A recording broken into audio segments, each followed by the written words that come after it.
ও নমস্কার বন্ধুরা, চলে এসেছি আমরা একটা ইউটিউব ভিডিও চ্যানেল নিয়ে। আমার ইউটিউব ভিডিও চ্যানেলের নাম হচ্ছে শুভদীপ চট্টোপাধ্যায় ব্লগিং। তো হরিদ্বার ট্যুর ব্লগ কন্টিনিউ চলছিল। তো 27 তারিখে সারাদিন ঘোরার পর রাত্রে রেস্ট নিয়ে 27 তারিখ সকালবেলা স্বামী সর্বানন্দ ঘাটের কাছে গঙ্গার ঘাটে আমরা সবাই মিলে এলাম গঙ্গার জলে স্নান করতে। তো আমার পিসির পরিবার, আমার জেঠির পরিবার আর আমার যে টুরিস্ট সে তার পরিবার সবাই মিলে স্বামী সর্বানন্দ ঘাটে, হরিদ্বারের সর্বানন্দ ঘাটে এসে চান করলাম, গায়ে গঙ্গার জলের ছিটে লাগালাম। তো দেখতেই পাচ্ছ চান টান করে এসে দুপুরের লাঞ্চ টাঞ্চ করে দুপুরের তাড়াতাড়ি সবাই মিলে সপরিবারে খেতে বসলাম।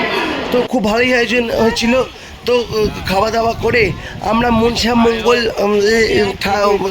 পাহাড়ের উদ্দেশ্যে রওনা দিলাম। তো মনসা মঙ্গল পাহাড়ে যে মানে মন্দিরটা আছে আর কি, তো সেখানে যাওয়ার জন্য রোপওয়ে করে যাওয়ার দরকার হয়ে পড়েছিল। মানে কথা হয়েছিল রোপওয়েতে যাবে, কিন্তু রোপওয়ে বলেছে 2.5 ঘন্টা লাইন দিয়ে দাঁড়ালে তবে রোপওয়ে পাওয়া যাবে। তো আমরা সেই রিস্ক নিলাম না, আমরা হেঁটেই অনেকটা হেঁটে 4, 5, 7, 8 গিয়ে মনসা মঙ্গল পাহাড়ে উঠে সেই ঠাকুরটার মন্দিরের ঠাকুরটা দেখতে পেলাম।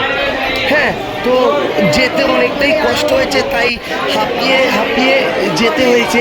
তো যাই হোক, এই হচ্ছে মন্দির। এবার মন্দির ভেতরটা আমরা আস্তে আস্তে ঢুকে পড়েছি আর কি।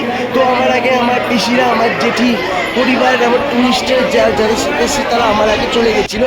তো আমার একটু যেতে একটু কষ্ট হচ্ছিলো, অত রোদ, কাঠফাটা রোদ, তার উপর গলা শুকিয়ে যাচ্ছিলো, সেজন্য যেতে পারছিলাম না। আস্তে আস্তে গিয়ে মানে গেলাম মনসা মঙ্গল পাহাড়ে উঠে মন্দিরটা যে আছে হরিদ্বারে, সেখানে গেলে তো দেখতেই পাচ্ছ অসংখ্য মানুষের ভিড়। আমরাও খুব আস্তে আস্তে গেলাম, সেখানে পুজো দিলাম, সেখানে ডুরি পড়লাম, কাপড় বাঁধলাম, মনস্কামনা পূর্ণ করলাম। তো এখানে হাজার হাজার দর্শক আসে পুজো করার জন্য। সত্যি হরিদ্বারে এসে খুব ভালো লাগলো। আমরা যতদিন থেকেছি, যতটা ঘুরতে পেরেছি, ঘোরার মতোই ছিল। তো আমাদের যাওয়া আসা করতে করতে অনেকটাই বেলা হয়ে গেছিল। আসার সময় দেখো মনসা মঙ্গল পাহাড়ের চারদিকটা ভিউটা খুব সুন্দর দেখাচ্ছে। তো দেখো খুব সুন্দর লাগলো। এবার আমরা মনসা মঙ্গল থেকে হোটেলে উদ্দেশ্যে রওনা দিলাম। এবার সন্ধ্যাবেলা আমরা কেনাকাটা করতে বেরোলাম, মানে মার্কেটিং করতে, লোকাল মার্কেটিং। তো এখানে দেখতেই পাচ্ছ বাচ্চাদের, বড়দের সবার এসি কম্বল থেকে শুরু করে মোটা কম্বল, সোয়েটার সব কিছুই আছে।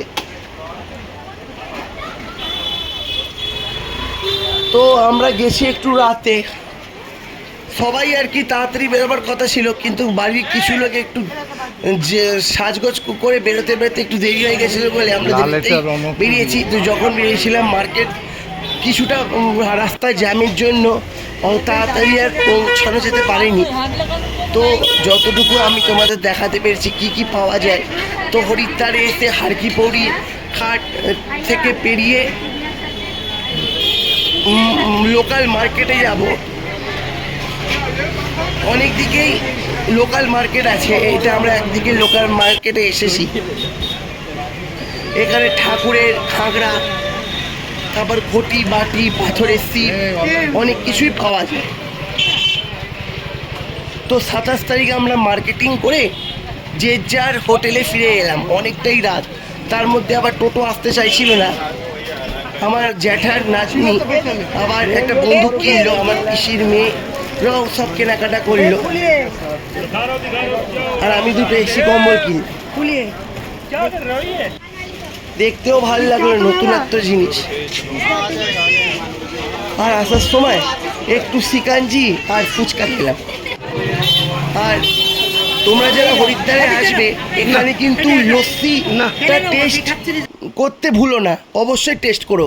ভিডিওটা দেখার সঙ্গে সঙ্গেই অবশ্যই লাইক, কমেন্ট, শেয়ার, সাবস্ক্রাইব অবশ্যই করো। নতুন ভিডিও পাওয়ার জন্য এখনকার মতো বিদায় নিলাম বন্ধুরা।